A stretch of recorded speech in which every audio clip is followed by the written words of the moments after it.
Welcome to Bind EduTech, and this is a continued class of the poem that we have completed in our previous video, The Laburnum Top, written by Ted Hughes.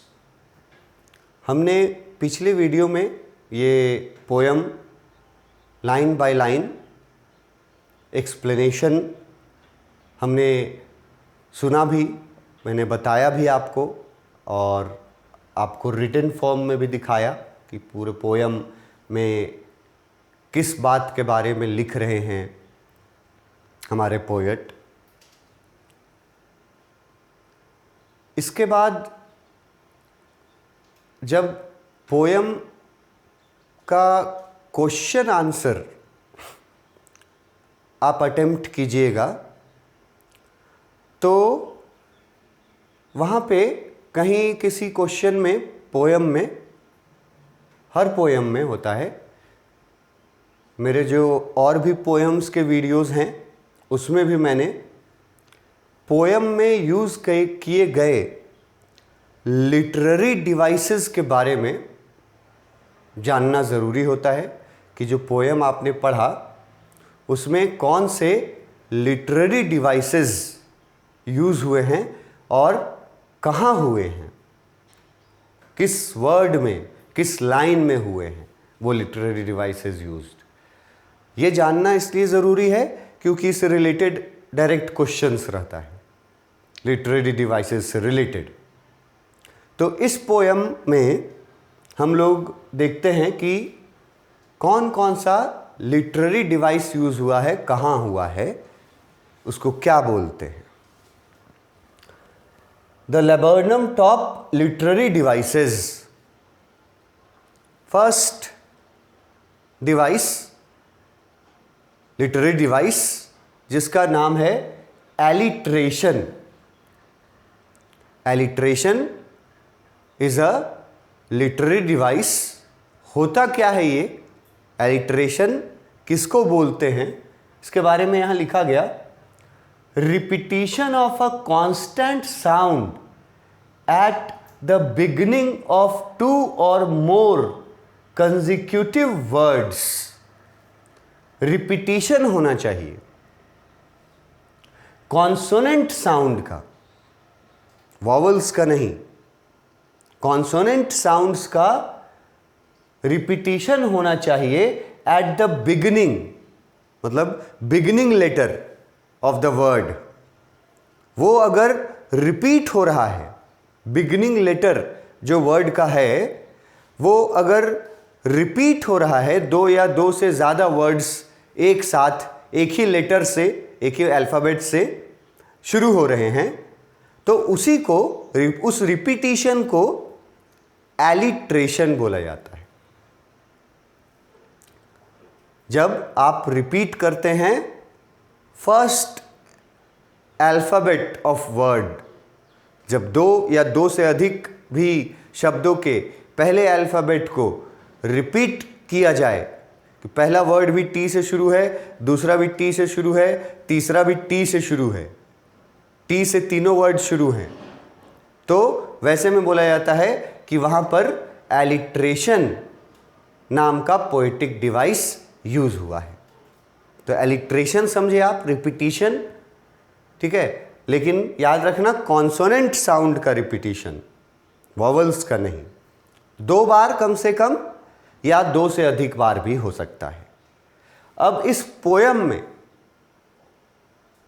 कहाँ पर alliteration का इस्तेमाल हुआ है, क्या हुआ भी है या नहीं हुआ है, कहाँ पर इस पोयम में एलिट्रेशन का यूज़ किया गया है, तो यहाँ जो हाईलाइटेड दे रहे हैं, देखो लिखा है, the instances of alliteration in the poem are as follows.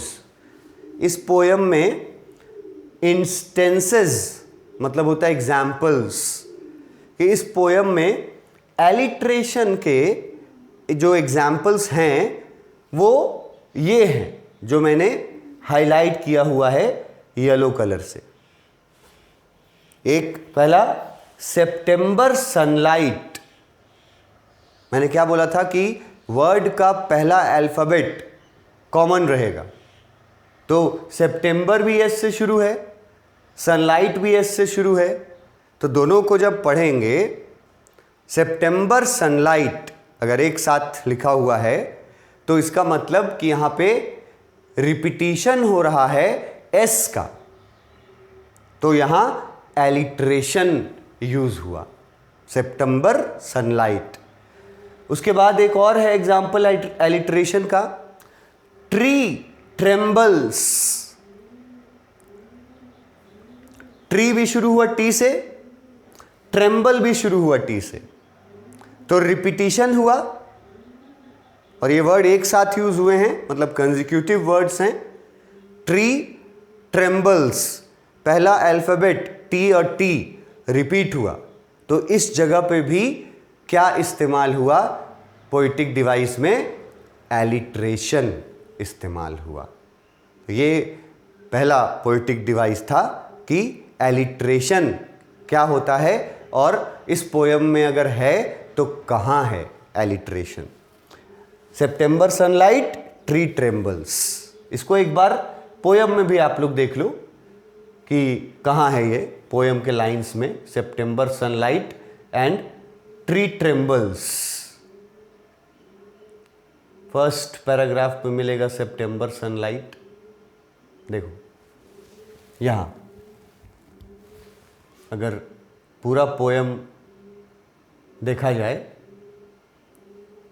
ये हमारा पूरा पोयम, तो यहाँ पर देखो कि एलिट्रेशन जो पहला बताया सितंबर सनलाइट, वो यहाँ पे है सितंबर सनलाइट सेकेंड लाइन में, और दूसरा बताया ट्री ट्रेम्बल्स, ये बताया, तो ये हमको लगता है सेकेंड पैराग्राफ में मिलना चाहिए।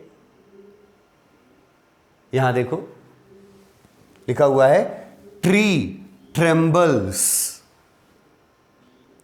तो ये एलिट्रेशन का एग्जाम्पल ये दोनों दिया गया है यहां पर। अब अगर आप सोचेंगे कि सर ये थ्रिल्स वर्ड भी तो टी से ही शुरू है, इसको क्यों नहीं लिए? पहला कारण कि एंड बीच में लगा हुआ है, कंसेक्यूटिव वर्ड्स होने चाहिए साथ में। ट्री ट्रेम्बल्स बीच में कोई वर्ड नहीं ना है, और यहां पर क्या हो गया, एंड लग गया, पहला प्रॉब्लम। दूसरा कि इसको और इसको जब प्रोनाउंस करते हैं तो ट से करते हैं ट्री और ट से ट्रेम्बल, लेकिन इसको जब प्रोनाउंस करेंगे तो थ्रिल है, ये थ से प्रोनाउंस हो रहा है, तो इसलिए भी वो नहीं आएगा। ये दोनों है जो एलिट्रेशन के एग्जाम्पल दिए हुए थे, द ट्री ट्रेम्बल्स, ये सेकंड पैराग्राफ में एलिट्रेशन का एग्जाम्पल था। ये था हमारा एलिट्रेशन, फर्स्ट लिटरेरी डिवाइस, क्या होता है और कहाँ यूज हुआ है इस पोयम में वो बताया गया। अब सेकंड लिटरेरी डिवाइस देखते हैं। सेकंड लिटरेरी डिवाइस का नाम है simile. Simile is the second literary device. Simile किसको बोला जाता है, ये देखो एक सेंटेंस में लिखा गया, comparison between two things using like और एज। कंपैरिजन मतलब तुलना करना, टू थिंग्स, दो चीजों की तुलना करना, और उस तुलना में या तो लाइक वर्ड यूज करना है या तो एज वर्ड यूज करना हो। मतलब लाइक और एज ये दोनों वर्ड लगा करके अगर आप किसी दो चीज में तुलना कर रहे हैं तो उसको बोला जाता है सिमिली। यहां सिमिली, वो पहला वाला एलिट्रेशन था, रिपीटिंग ऑफ साउंड्स, और ये है simile, comparison between two things using like और एज। अब यहां इस पोयम में क्या कहीं पर सिमिली का यूज हुआ है? तो एक एग्जाम्पल यहां दिया हुआ है, देखो येलो हाईलाइट में, स्लीक एज अ लिजार्ड, देखो एज वर्ड यूज किया ना, यहां एज वर्ड यूज करके कंपेयर किया है। इसको आप लाइंस में देखिए कि पोयम के लाइन में ये कहां आया था, ये देखिए यहां है स्लीक एज अ लिजार्ड। यहां दो चीजों को कंपेयर किया जा रहा है। किसको किसको? एक लिजार्ड को, छिपकली को, और दूसरा गोल्डफिंच को। और इन दोनों के मूवमेंट को कंपेयर किया जा रहा है कि जितना स्विफ्टली एक लिजार्ड मूव करता है उतना ही स्विफ्टली वो गोल्डफिंच भी मूव करते हुए आई थी। तो कंपैरिजन हो रहा है क्वालिटी का, स्मूथनेस दोनों में है, लिजार्ड में भी और गोल्डफिंच में भी। और वर्ड क्या यूज किया दोनों को कंपेयर करने के लिए? वर्ड यूज क्या किया? एज। तो इसीलिए ये हो गया सिमिली का एग्जाम्पल। इस पोयम में सिमिली यहां यूज हुआ है, स्लीक एज अ लिजार्ड। अगर लाइक वर्ड से भी अगर किसी दो चीजों को कंपेयर किया जाए तो वो भी सिमिली के कैटेगरी में आएगा, पर यहां एज वर्ड से कंपेयर किया गया है। अगर आपसे पूछ लिया जाए कि किन दो चीजों को कंपेयर किया है, तो बेस्ट आंसर रहेगा गोल्डफिंच के मूवमेंट को और लिजार्ड के मूवमेंट को कंपेयर किया है एज वर्ड लगा के। इसीलिए ये एग्जाम्पल है सिमिली का जो इस पोयम में यूज हुआ है। ये सेकंड हमारा लिटरेरी डिवाइस था। अब थर्ड लिटरेरी डिवाइस, ये थर्ड जो है जिसका नाम यहां आपको दिख रहा है मेटाफर। ये मेटाफर लिटरेरी डिवाइस जो है ये सिमिली से मिलता जुलता ही है। मिलता जुलता कैसे है कि इसमें भी कंपैरिजन किया जाता है, मगर एज और लाइक ये दोनों वर्ड्स यूज किए बगैर।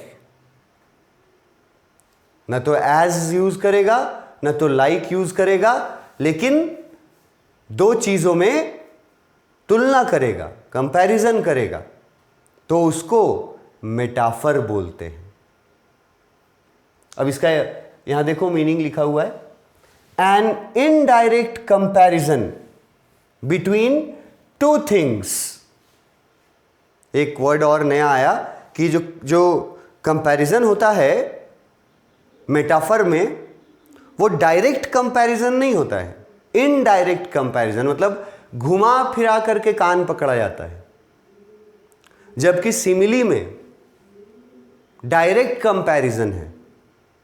डायरेक्ट बोला कि जितना स्मूथ मूवमेंट लिजार्ड का होता है उतना ही स्मूथ मूवमेंट गोल्डफिंच का है, डायरेक्टली कंपेयर किया। मगर मेटाफर में इनडायरेक्ट कंपैरिजन होता है बिटवीन टू थिंग्स, दो चीजों के बीच। इनडायरेक्ट वर्ड इंपॉर्टेंट है, indirect comparison. Generally A quality is compared, और उसमें दो चीजों का क्वालिटी कंपेयर किया जाता है, दो चीजों की विशेषताओं को कंपेयर किया जाता है मेटाफर में। तो ये भी कंपैरिजन ही है। फर्क जो बेसिक है सिमिली और मेटाफर में, पहला फर्क कि सिमिली डायरेक्ट कंपैरिजन है, दूसरा फर्क कि मेटाफर इनडायरेक्ट कंपैरिजन है। ये पहला फर्क हुआ कि एक में सिमिली में डायरेक्ट आप कंपेयर कर देते हैं, मेटाफर में घुमा फिरा करके कंपेयर करते हैं। दूसरा फर्क ये है कि सिमिली में कंपेयर करने के लिए आपको लाइक और एज वर्ड का ज़रूरत होता है। बिना उस वर्ड को यूज़ किए आप कंपेयर नहीं करेंगे। जैसे अभी देखे थे हम लोगों ने स्लीक एज अ लिजार्ड, तो एज वर्ड यूज़ किया था। मगर मेटाफर में जो कंपैरिजन होगा उसमें लाइक और एज वर्ड का इस्तेमाल नहीं होगा। अगर लाइक और एज हो गया तो फिर मेटाफर रहा नहीं, वो तो सिमिली बन गया। तो लाइक और एज का इस्तेमाल किए बगैर दो चीज़ों के क्वालिटी को इनडायरेक्टली, डायरेक्टली नहीं, इनडायरेक्टली कंपेयर करना, ये मेटाफर कहलाता है। अब इस पोयम में मेटाफर कहाँ है यूज़ किया हुआ, देखो यहां लिखा गया है, she enters the thickness and a machine starts up.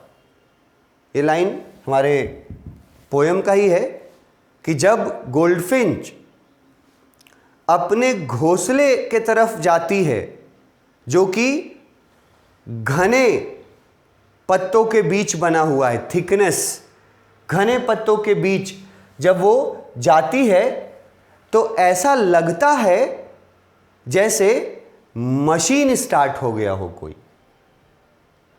अब इसमें मेटाफर कैसे है, कंपैरिजन कैसे किया?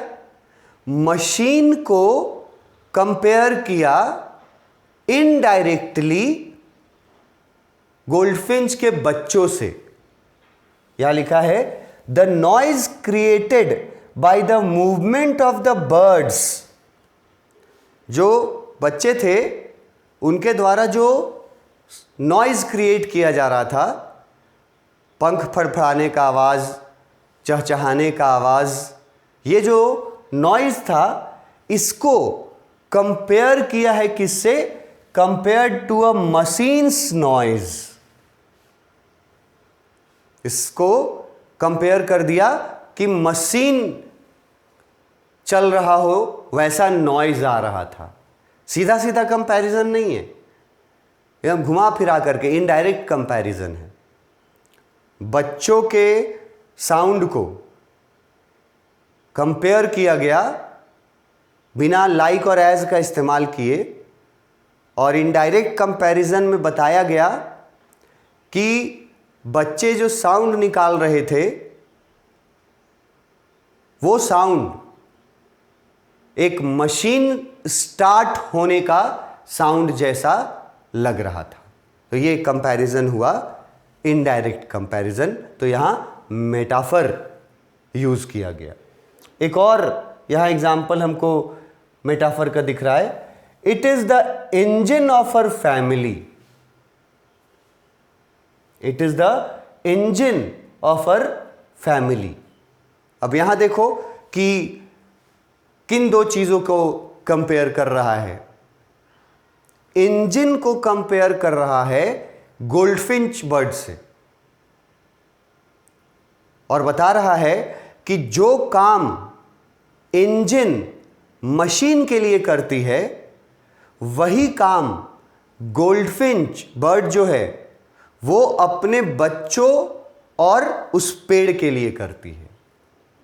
कंपैरिजन देखो, इनडायरेक्ट कंपैरिजन है कि गोल्डफिंच को गोल्डफिंच को इंजन बोला गया है। दोनों कितने डिफरेंट हैं, लेकिन क्यों बोला गया? उनके क्वालिटी के वजह से, क्योंकि दोनों का काम एक ही है। मशीन इंजन जो है वो मशीन को फ्यूल प्रोवाइड करवाता है, उसको एक्टिव रखता है, और उसी तरह जो गोल्डफिंच बर्ड है वो अपने परिवार को और उस पेड़ को लाइवलीनेस प्रोवाइड कराती है। इसीलिए गोल्डफिंच को कंपेयर किया गया इंजन से। तो दो एग्जाम्पल्स हैं मेटाफर के यहां पर हमारे पास। पहला एग्जाम्पल आ गया कि मशीन बोला गया, बच्चों के साउंड को मशीन स्टार्ट होने का साउंड बोला गया। और दूसरा है कि इंजन बोला गया, गोल्डफिंच को कंपेयर किया गया इंजन से। तो दो मेटाफर के एग्जाम्पल हैं, इनसे रिलेटेड क्वेश्चंस आ सकते हैं। आगे नेक्स्ट जो डिवाइस हम लोग देख रहे हैं वो है पर्सोनिफिकेशन। पर्सोनिफिकेशन का मतलब क्या होता है? The attribution of personal nature characteristics into something non human.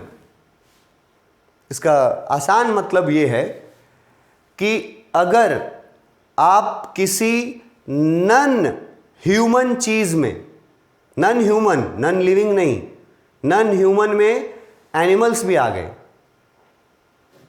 तो अगर आप किसी नन ह्यूमन चीज में ह्यूमन क्वालिटी डाल देते हो तो बोलते हैं कि आप पर्सोनिफिकेशन डिवाइस यूज कर रहे हो। नन लिविंग मत समझना, नन ह्यूमन। नन ह्यूमंस में आप ह्यूमंस के क्वालिटी डाल देते हो, तब होता है पर्सोनिफिकेशन। अब इस पोयम में क्या पर्सोनिफिकेशन है? एक एग्जाम्पल यहां दिख रहा है। The whole tree trembles and thrills. The whole tree trembles and thrills. अब यहां ट्री जो है उसमें ह्यूमन क्वालिटी डाल दिया गया। कौन कौन से ह्यूमन क्वालिटी? ट्रेम्बल और थ्रिल। ये पेड़ का क्वालिटी नहीं है। ट्रेम्बल मैंने आपको बताया कांपना, तो आप खुद सोच के देखिए, क्या पेड़ कांपता है? क्या कांपता कौन है? इंसान, ह्यूमन कांपते हैं। ट्रेम्बल वर्ड ह्यूमन के साथ यूज होना चाहिए। फिर दूसरा वर्ड भी है थ्रिल, मतलब एक्साइटेड, उत्सुक। तो क्या कभी पेड़ उत्सुक होता है? नहीं। उत्सुक कौन होते हैं? इंसान होते हैं। लेकिन यहां उत्सुक होना और कांपना, ये दो चीजें किसके लिए यूज किया गया? उस पेड़ के लिए यूज किया गया। The whole tree, laburnum tree को बोला जा रहा है कि लैबर्नम ट्री कांप रहा है और बहुत एक्साइटेड हो गया है। तो कांपना और एक्साइटेड होना, ये दोनों ह्यूमन कैरेक्टरिस्टिक्स हैं जो कि ट्री में डाल दिए गए, नॉन ह्यूमन। इसीलिए यहां पे यूज हुआ कि उस ट्री का पर्सोनिफिकेशन किया गया है, क्योंकि ट्रेम्बल और थ्रिल ये दोनों क्वालिटी ह्यूमंस के हैं और इनको पेड़ के साथ इस्तेमाल कर दिया गया। एक और है, लास्ट हमारा डिवाइस जो यूज हुआ है, ट्रांसफर्ड एपिथेट। ट्रांसफर्ड एपिथेट ये क्या होता है? The figure of speech where the adverb is transferred into another noun. मतलब कि जहां किसी एडवर्ब को नाउन के रूप में ट्रीट किया जाए तो वहां पर ट्रांसफर्ड एपिथेट डिवाइस यूज होता है। और यहां पर इस पोयम में इसको, इस चीज को कि एडवर्ब को नाउन में ट्रांसफर कर दिया जाए, इसको अगर मैं बोलचाल की भाषा में समझाना चाहूं तो ट्रांसफर्ड एपिथेट को, एपिथेट वर्ड जो है इसका सीधा मतलब होता है विशेषण, विशेषता किसी भी चीज की एपिथेट का मतलब होता है। तो एक एग्जाम्पल देखिए, जो इसका एग्जाम्पल है इस पोयम में, हर बेयर्ड फेस आइडेंटिटी मास्क। ये उस गोल्डफिंच के चेहरे के बारे में बोला जा रहा था। बेयर्ड फेस मैंने बताया भी है कि उसका चेहरा जो है वो हिडन हो जाता है, क्योंकि वो खुद येलो कलर की है और येलो पत्तों के बीच में ही वो बैठ जाती है जाकर के। तो येलो येलो होना दोनों का ये क्वालिटी है, ये विशेषता है दो चीजों की। चिड़िया की विशेषता भी है कि वो येलो कलर की है, और उस पेड़ के लीव्स की विशेषता है कि वो भी येलो कलर का है। तो यहां पर ट्रांसफर्ड एपिथेट नाम का ये यूज हुआ है। और ये जो येलो येलो जो मिक्स होता है, बेयर्ड फेस कर देता है, हिडन फेस कर देता है, वो मास्क जैसा लगता है, क्योंकि मास्क पहन लेने से भी हमारे फेस जो हैं वो छिप जाते हैं, हमारी आइडेंटिटी छिप जाती है। तो ये एक एग्जाम्पल है ट्रांसफर्ड एपिथेट का। तो ये कुछ इंपॉर्टेंट थे लिटरेरी डिवाइसेस। एलिट्रेशन बताया मैंने, सिमिली बताया मैंने, मेटाफर बताया मैंने, फिर पर्सोनिफिकेशन बताया मैंने, और फिर बताया ट्रांसफर्ड एपिथेट। इतने तरह के लिटरेरी डिवाइसेस हैं। और अब नेक्स्ट क्लास में हम लोग इसका कुछ मल्टीपल चॉइस क्वेश्चंस देखेंगे। Thank you.